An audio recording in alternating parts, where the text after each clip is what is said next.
So that's what I'm really excited about this. Same. So as part of our podcast, we talked about our micropods that we're doing. We talked about like funny stories about like what surprised you, like what, um, like tell me like a funny story you've experienced, biggest surprise. I think that so I took a role with an organization. I was chief program officer, right? And it's an organization that's like, it's one of those that touts how we're 80 years old, and but they also would call themselves like like we're an 80-year-old startup. What It, does that mean? it means that they've been operating for 80 years with like living hand to mouth and didn't have any money. I mean which Yeah, is the right. story for a lot of nonprofits, right? But they had these two, and I should say we, but whatever, but they had these two programs. Like one of their school year program was completely detached from their summer program, right? And so they had a number of objectives that had been out there for years. I'm talking about like 20 years, right? And so when I came in, they talked to me, the CEO talked to me, several of the board members talked to me about like, well, we really want to connect our school year and our summer programs, right? As just one example. And so I I mean, when you say you want to do something, I'm going to do it, right? And so within like the first 6 to 8 months, I had put together a plan to revamp the program so that we have one cohesive program year. And Julie, I'm telling you, my staff, the board, the executive team, shocked. Like, and so so I use that as an example because one of the things that I always say to people and to myself is like everybody wants change until change comes.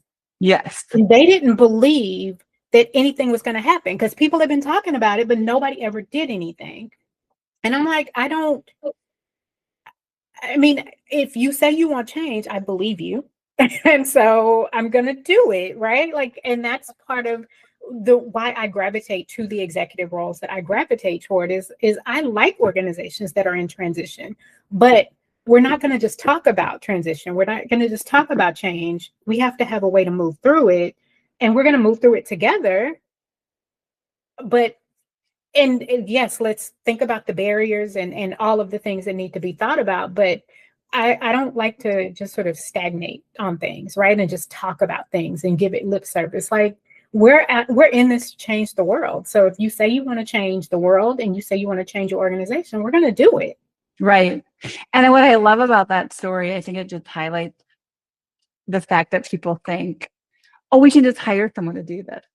Like Yeah. we can just hire someone to integrate it. And then that's TaKeisha's job, right? And then Right. everybody's like, oh, she's gonna do this without like even this acknowledgement of how it's going to impact the rest of the organization.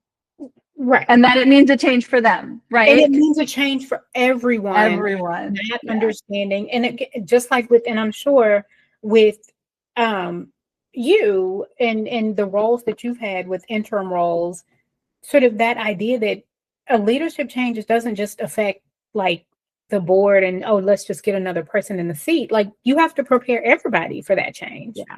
I mean the community, Yeah. right? The Yeah. community. And I think that's why this is like getting to that. Like that's why this is so important. I think we recently in our Twin Cities community lost a long time nonprofit that provided really critical services for our LGBTQ plus population for mental health, and they just closed.